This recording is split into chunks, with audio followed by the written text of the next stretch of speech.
don't need air, I don't need any other.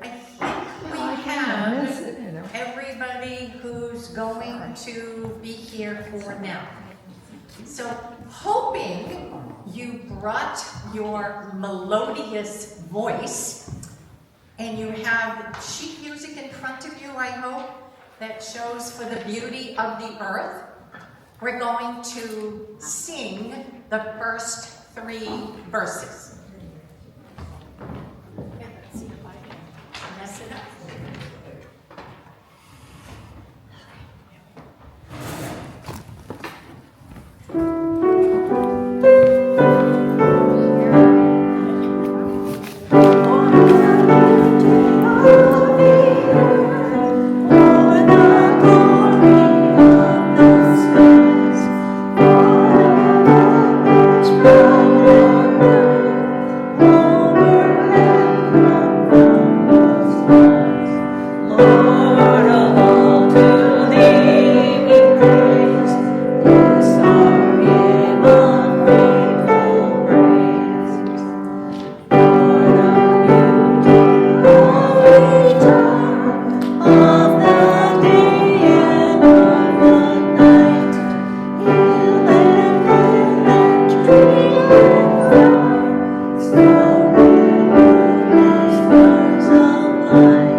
So I hear you, but up here, I just trust you were singing and enjoying it too.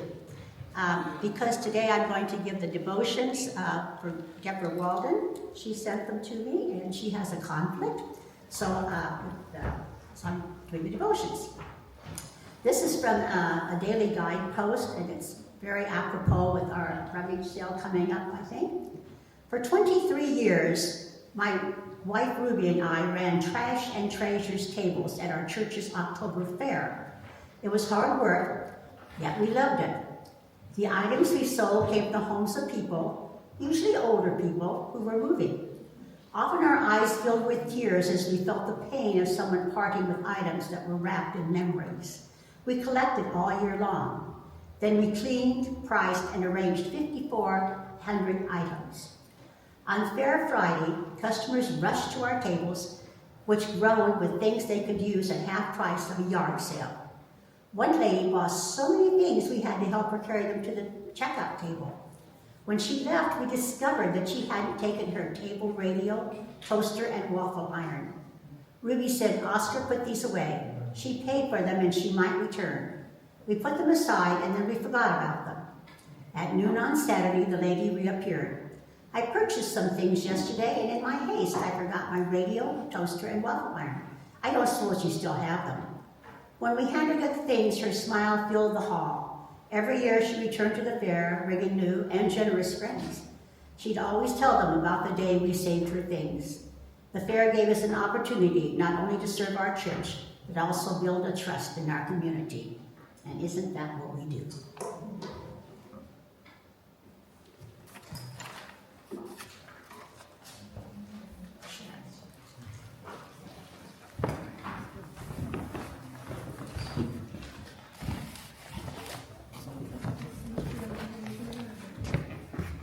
Good morning, everyone. Good morning.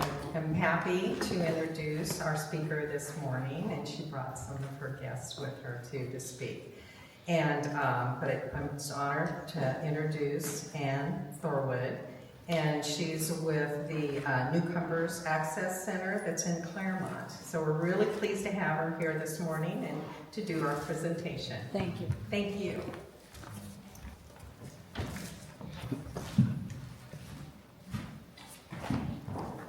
Thank you.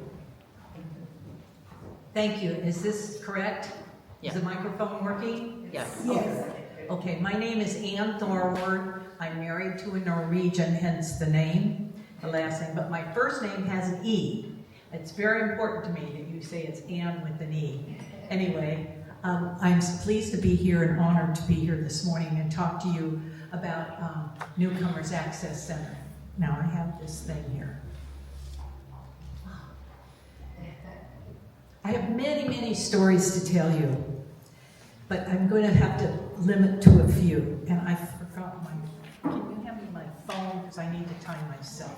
Thank you, Brian. Brian is the right and left arm of this presentation this morning. Newcomers Access Center was founded 9 years ago by a group of people in the community because some Syrian refugees showed up in the Claremont-Pomona area. They needed help. With some other friends and stalwart people, mostly people of faith, stepped up to help. And I became involved, and we met every other week from November of 2016 until the following April at my home. Every other week. I never knew who was going to show up and want to help, but it turned out we had a grant writer and a person who knew 501c3s and a person who knew about money and all this sort of thing, and it just came together. One of the most interesting experiences was deciding on the name. I'm an English teacher, and I think that Newcomers deserves an apostrophe, but I lost that battle. But we're here to serve the clients, and usually I go through a presentation and then I have a client speak, but it's going to be a little bit reversed because our client speakers from Ukraine need to leave a little early. So this is just tells you that it's copyrighted. This is our vision. And here's some of our first board members. Our first board president was a woman from Palestine who came here as a college student, and she's on the left.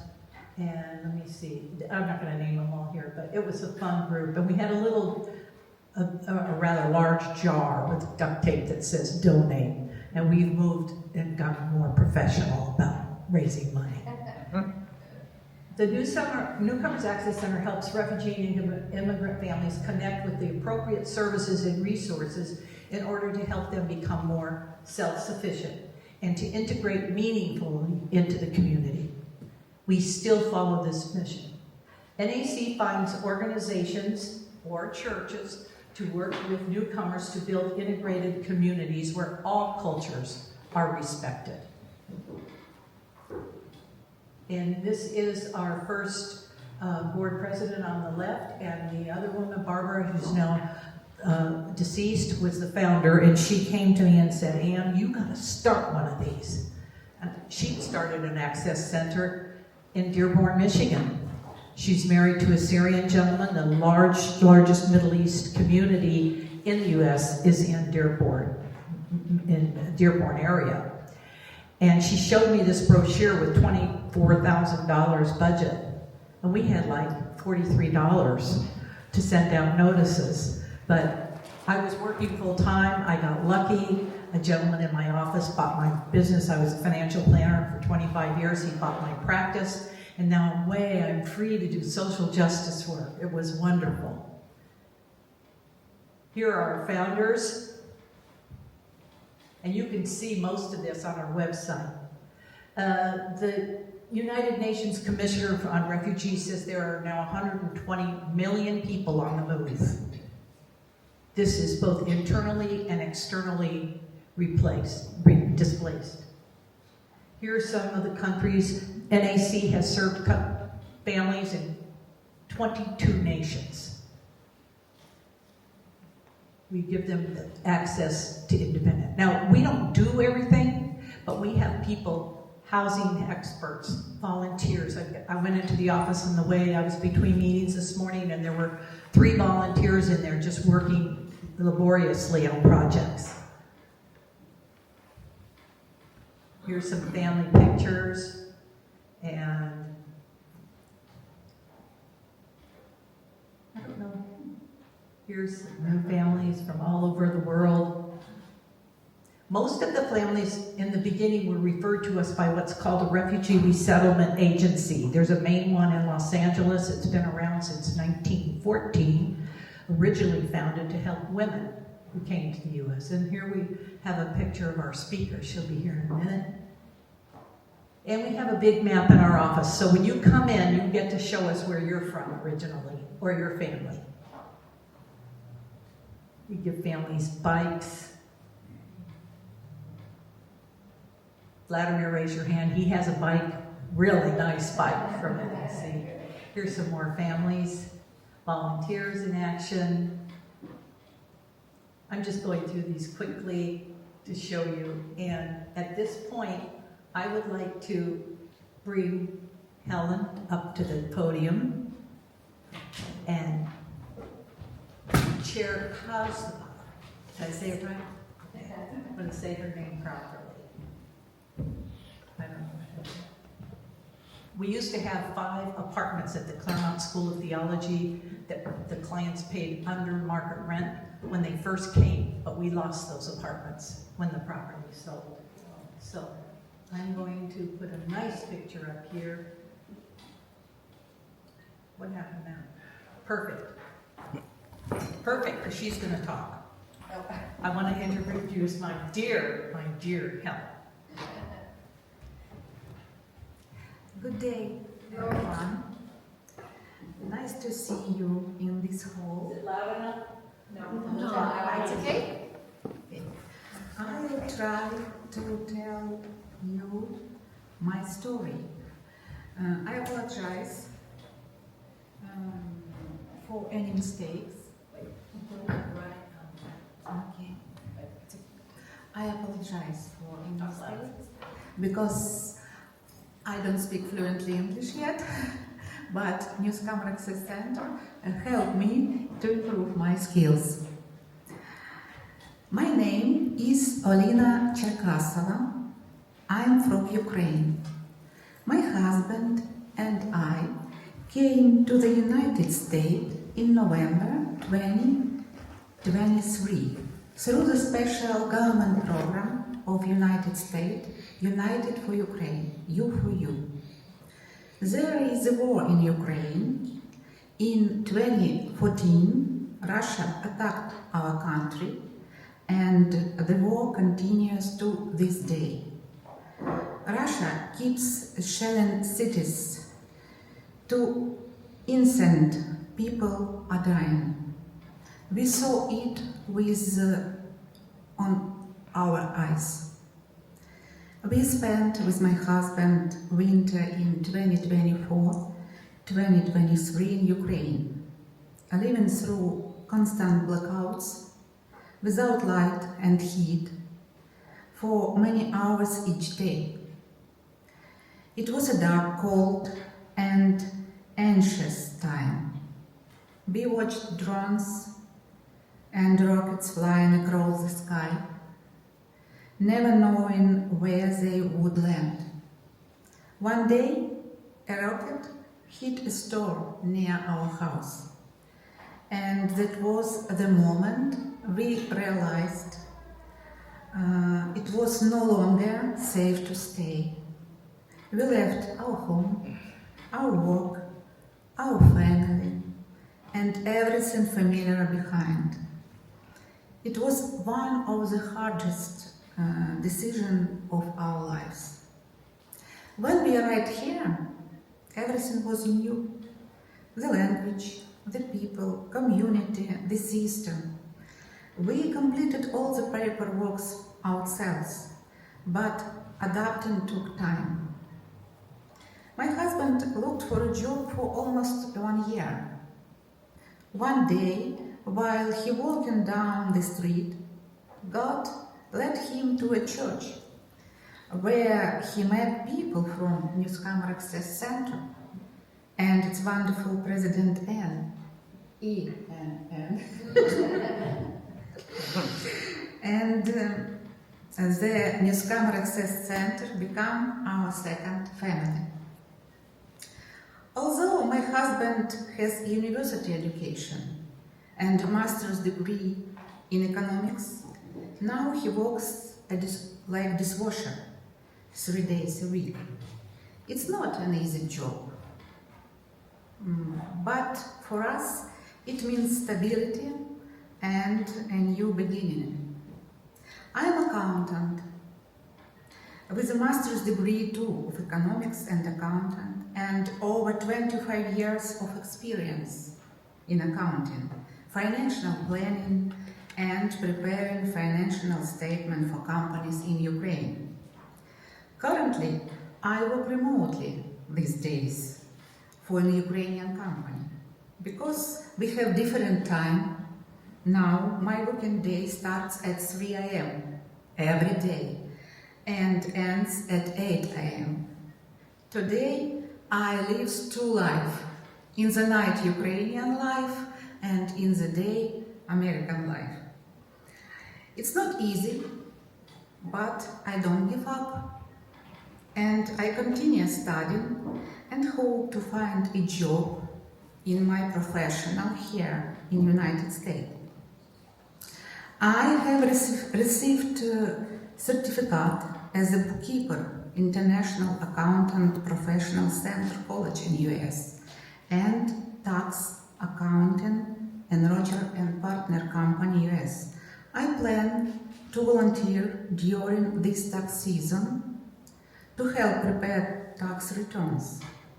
With your helps, Newcomer Access Center support and God's guidance, I believe I will find my place in this society as a professional accountant.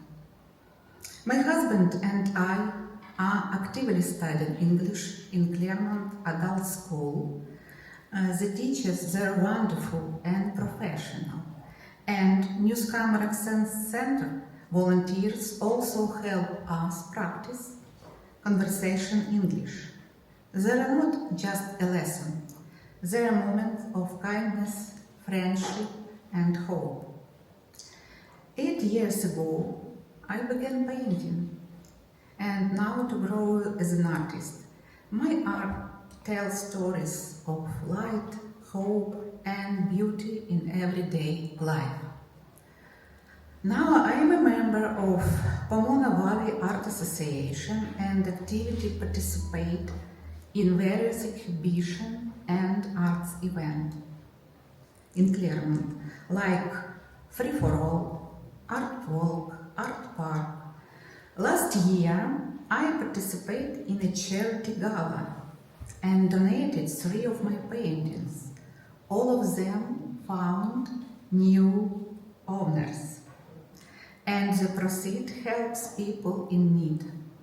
Currently, one of my paintings is on display at Claremont City Hall in the exhibition. This year, I am preparing another donation for the gala because I truly believe that art can help and support others. We also received wonderful help from charity organization Newcomers Center.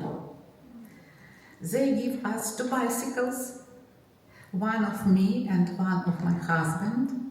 Now he rides to work using bicycle, and on weekend we explore our new city together by bike. I am deeply grateful to God for this church, for this community, and for the chance to start a new life.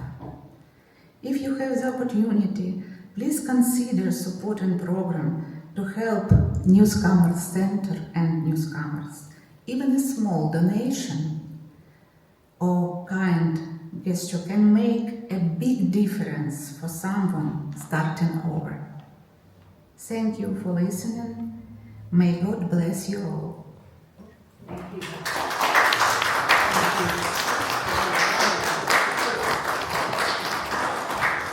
Thank you, Helen. She and her husband Vladimir here need to go to an appointment, so thank you. Let's give them a wonderful thank you.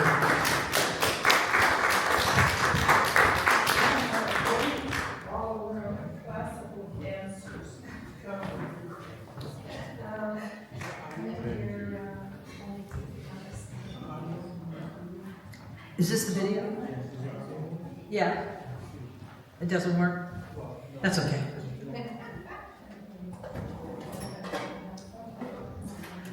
I'm going to tell you about that. We are going to have a gala to raise money to help families just like Vladimir and Helen. It's going to be in April. I'll give you details. But we also have a silent auction at that event. And Helen donated 2 of her paintings last year, and they went just like this to very high bidders. She does oils and acrylics and whatever else I mentioned. If it's okay, we don't show it. Do I click on it? We had a short video of other.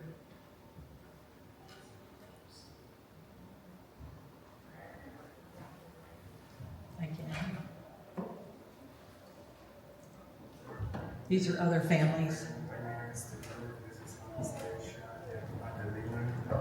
My name is Madara. I am Pineda. I'm a pharmacist. You want I came to start at the Kosovo from beginning? Afghanistan in November 2021.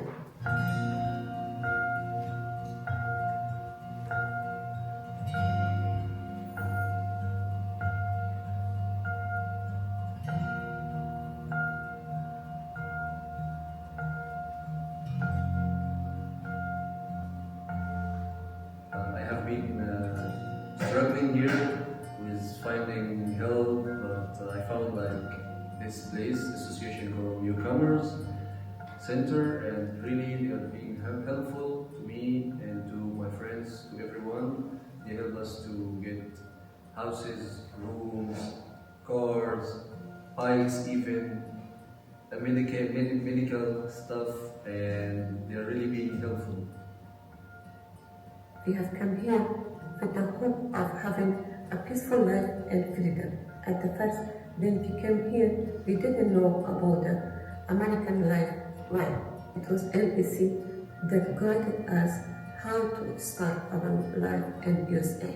We very appreciated organization now for the help us to come here and find a place where we can stay.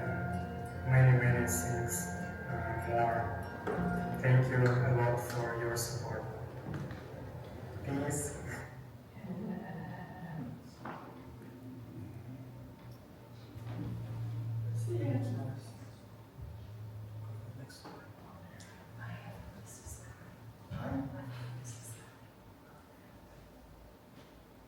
My name is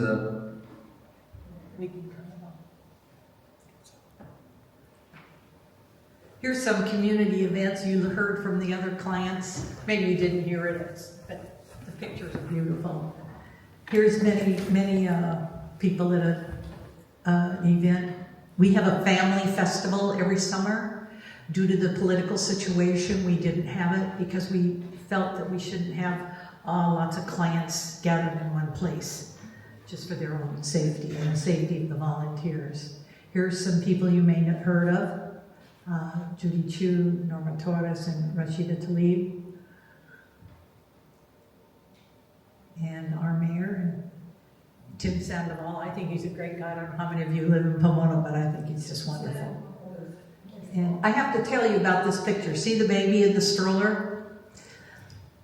I helped deliver him at the Pomona Valley Hospital. Before we had these apartments at the School of Theology, we had clients stay in the weekly motels on Pomona on Foothill Boulevard. And they charged, this was 8 years ago, they charged $500 a week, which is $2,000 a month for a room and a toilet and a kitchenette.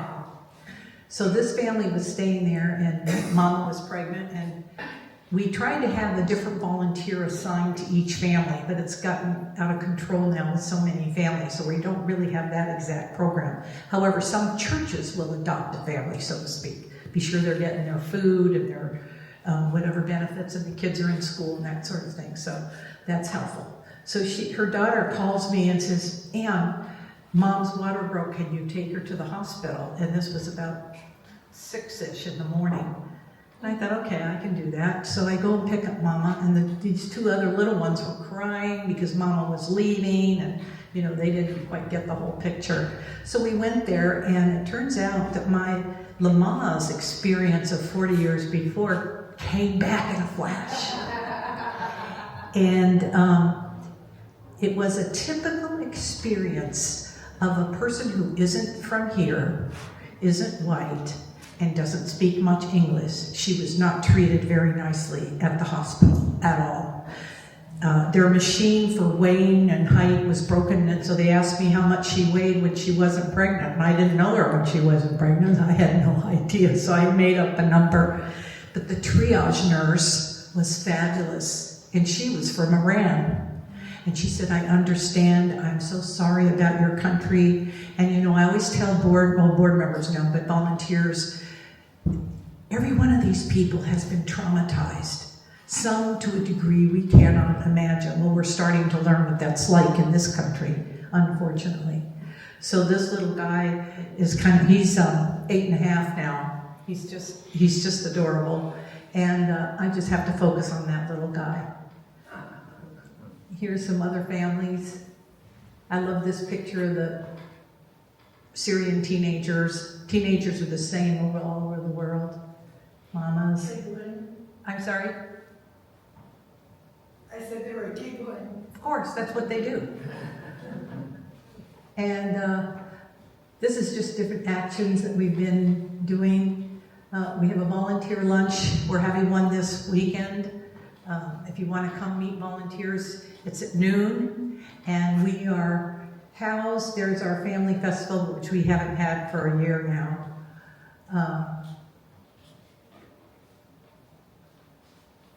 There we go. This is the Kabul Claremont Bike Club, and they named it themselves. And there's a bunch of Afghans we give bikes. We have people donate bikes. They have to be in really good condition, and then we give them to families. And it's a car-dedicated community. And one of our other big expenses is paying for driving lessons. Most women who come didn't drive in their own countries. And so I had one couple sitting in the office, and the husband was saying, oh, I'll be glad to teach her to drive. And she's sitting slightly behind him, and she's going like this. I said, that's okay. It's a few $100s for each person, but it's now about $500 for 6 lessons. But I like them to drive a little bit before they take the lessons. And here's a young woman from Ukraine learning. We also have naturalization, and you can see when this was because it was during COVID. And families come, or individuals come. They make appointments, we tell them what to bring, and we have lawyers or volunteers. If this is something you're interested in, you can get the training on how to fill out the form and help them apply for naturalization. Here's some other community events. And is Tim in this picture? I don't see him there. These are some of our graduates. We have over 100 graduates. These are people who don't need us anymore. And I like to bring, Helen and her husband are not there yet, but we like to bring graduates to speak because that's one way they give back to the community. And they also help newcomers in other ways. And here's ways to help. And I have something for you. I have our brochure. We decided not to spend money on big 4-color stuff. One board member said he'd quit if we did that. So this card has our website on here, and you can look for all kinds of fun information. We also have a relationship with the Axe thrift store. I don't know if you are familiar with it on Foothill Boulevard. If you go there and you donate things there and tell them it's for NAC, they write it down and they have some system, and those donations convert into real dollars, and we give vouchers to clients to shop there. And it's a blessing that Judy Saunders gave me vouchers for your what is it called? Rummage sale. I call it second time around sale. Maybe it's the third or fourth time around. so some of our clients can get what they need. It's a real win-win situation. Oh yeah. And this is coming up April 12th. It's going to be at the Doubletree Hilton next to the airport, what's it called? Ontario Airport. And we're really looking forward to that. I don't know if is this a video too? Brian, can you tell? Mm-mm. I don't think so. But there is a video on there if you want to see about the event. But I have a few other things for you. I would like you to take one or two of these if you want one in your purse and one at home, one in your kitchen table. And if you'd like to be on our newsletter, which I hope is complete one of these cards and just maybe put it on the piano and give it to me after the meeting. And the other thing I have for you to look at, that you can see it much, much better on the website. This is our annual report, and we only made one paper copy, and it's beautiful. I like it, but I'm a little prejudiced. But it has a lot of information. This is for our annual report from 2024, and if you go onto the website, it's, how many people use the internet, use the web? Yeah. If you go to the website on here, you can see where it says annual report, and if you're like me, I have my computer in big print, so I can read it easily and get information, but I'll set this over there for what you need. One of the things we try to do, of course, is raise money. We spend approximately $5,000 each month to supplement rent because our clients are living in retail places. We have it's two sisters and their husband, and they're each two or three children in a 2-bedroom. One family lives in one bedroom, the other family lives in the other bedroom.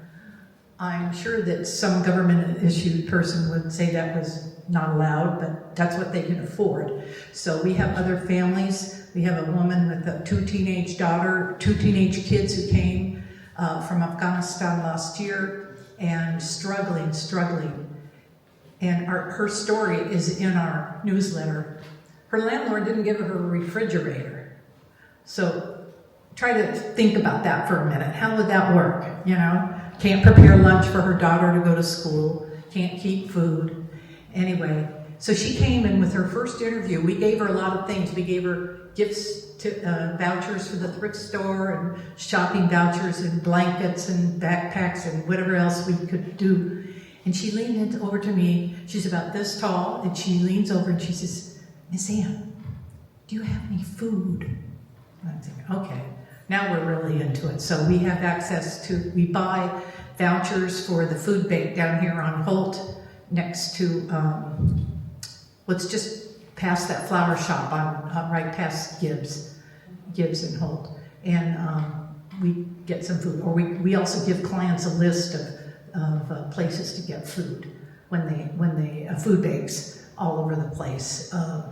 But of course, transportation is a big issue, so we have volunteers who will do that. Just take the client where they need to go on an occasional basis. We have a carpool every day to take children to school, and it's just accidental that we landed in Claremont. That's where the first refugees came, and we started this program. I'm sure you have questions, and I welcome them, but I just want to say I'm very fond of this place and this room because I used to sing with Mountainside Chorale, and I really enjoyed it. It was so nice. I've never seen the room set so nice. It was just set with chairs in a circle. And I understand they still rehearse here and perform here as well, don't they? Yeah, I just love it.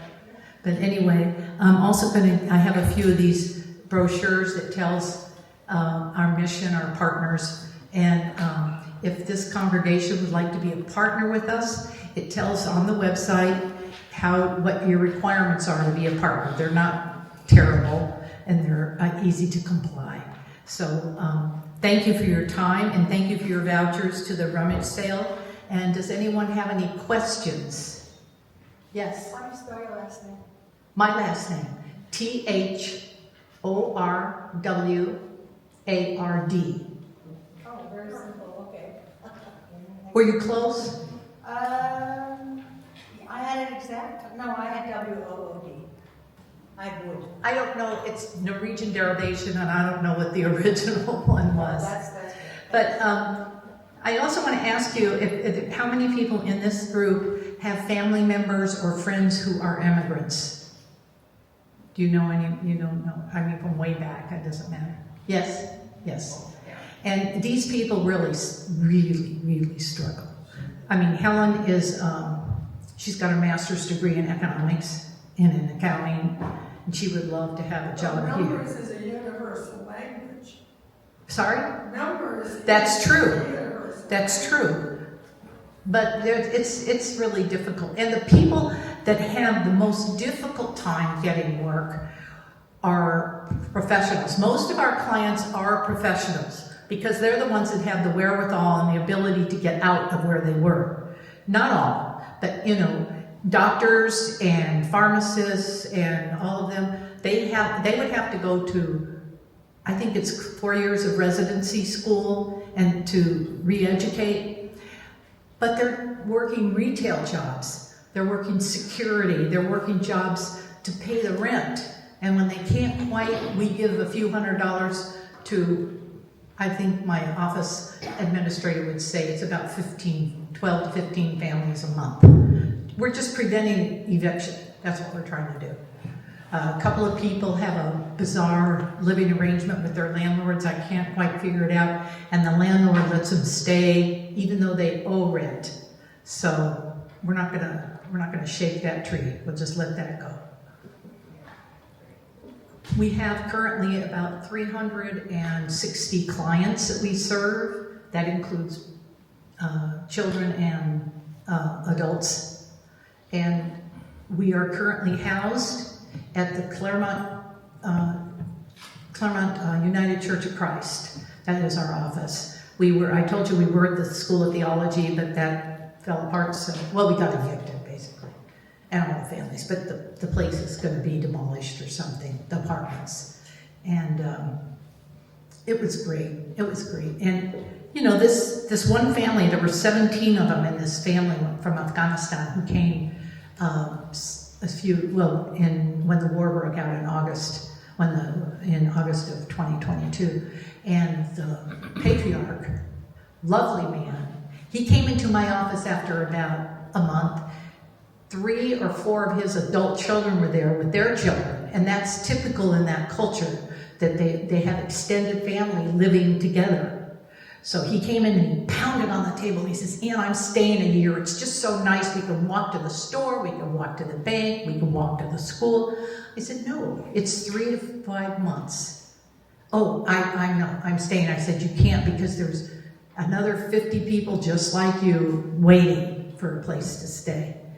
Sometimes the resettlement agency would call and say, "Ann, we have a family of 6. They're going to be at LAX at 1 tomorrow afternoon. Can you guys pick them up?" And of course, if we pick them up, we have to have a place for them to stay. So it was a marriage in heaven to have these apartments. We now have some very important people, somehow they included me, in the community to start a foundation so that we can acquire housing similar to what we had, and provide that for people who are new. People are immigrating to the United States. It's from countries we've mostly never heard of, but they're still coming.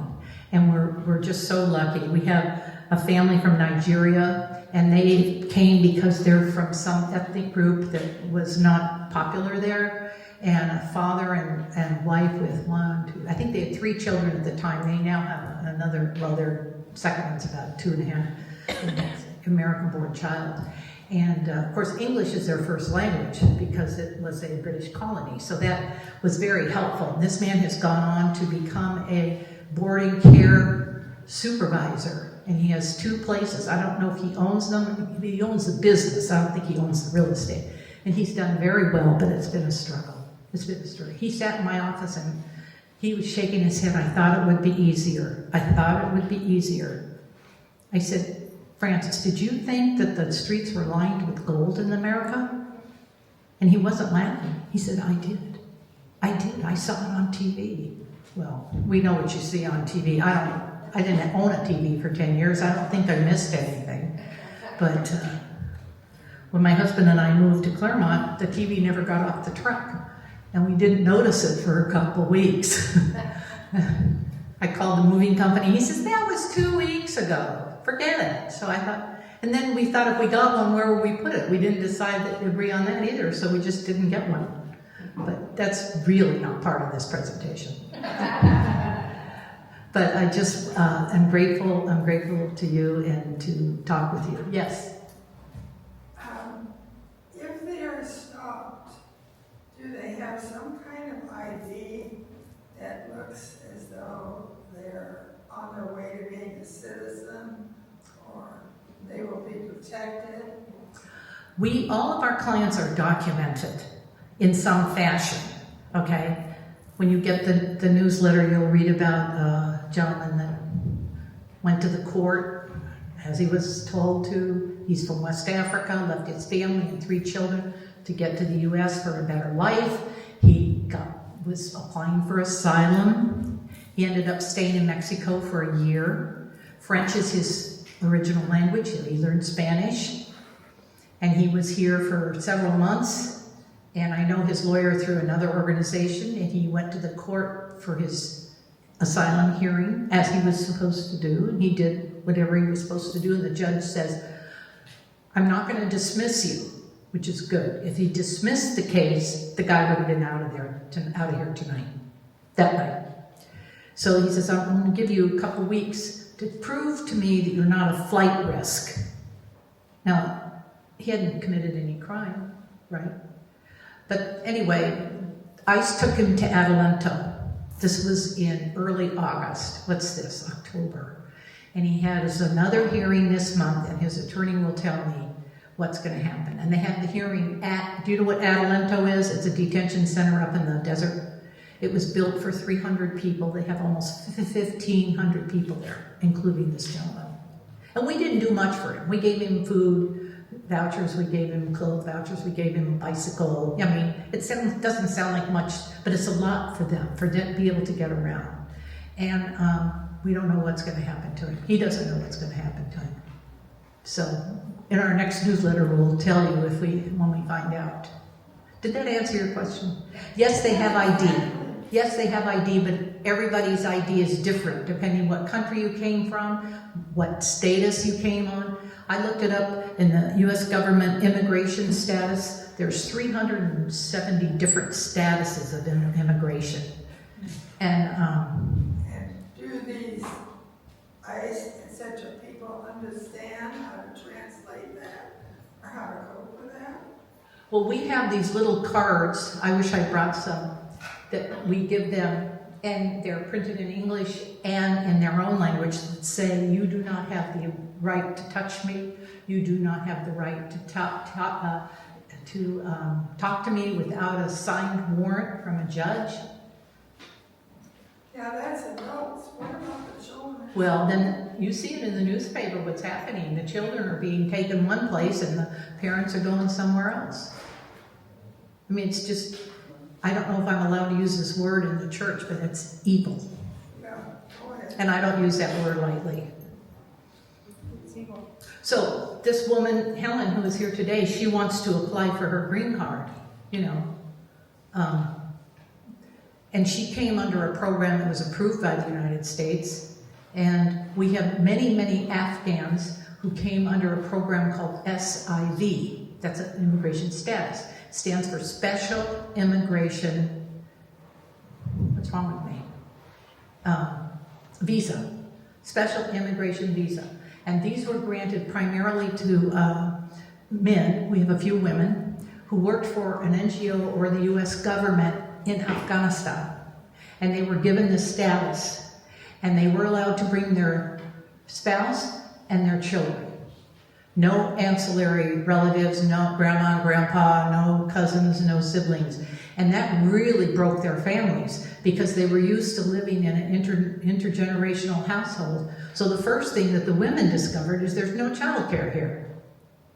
College professors, you know, pharmacists, people with translatable, in the real sense, vocations, but they couldn't work. because they had no childcare, and they were used to having, you know, mom and dad and aunt so-and-so and, you know, Uncle Joe and all that kind of stuff. And so it really broke their families. One family, this woman was a college professor in Kabul, and she has been here about 6.5, 7 years now. But just last year, she got her parents here. She was able to sponsor them. Maybe it's been a year and a half. And her brother and his family. So, you know, they were apart for a long time. And then if people want to become citizens, they have to live in the United States 5 years and not have, I guess you could go on vacation. I don't know. I wouldn't risk it now. Even the girls that do nails won't go to Vietnam to visit their families. They're afraid they won't get back in. And they're all U.S. citizens. So I don't know. Yes? Is your organization capable or have available people to contact when someone is taken? I mean, like, it was almost like every family needs its own lawyer. And a bodyguard. And a bodyguard. Yeah. That's why we have the word access. We have access to lawyers and immigration specialists and all this kinds of things.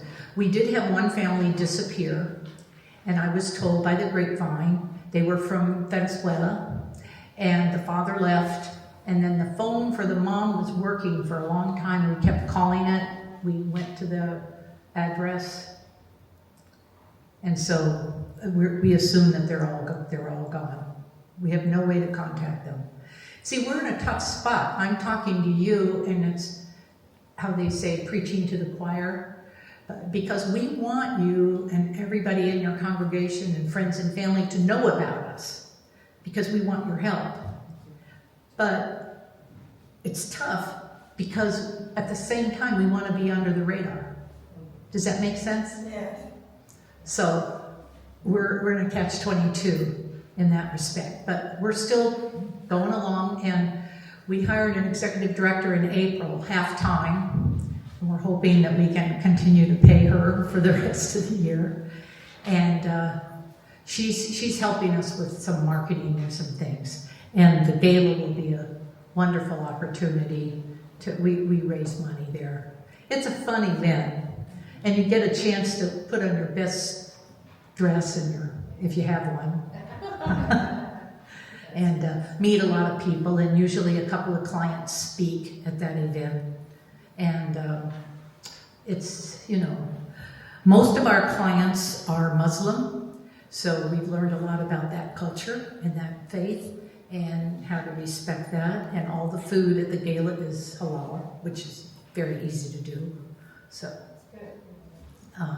Fish doesn't count, so salmon counts, and the vegetarian doesn't count, so it's just the chicken that's halal. So, anyway, it's on April 12th. Does anyone else have any other questions? I either did a really good job or confused everyone. No, you did a wonderful job. Thank you. Thank you so much.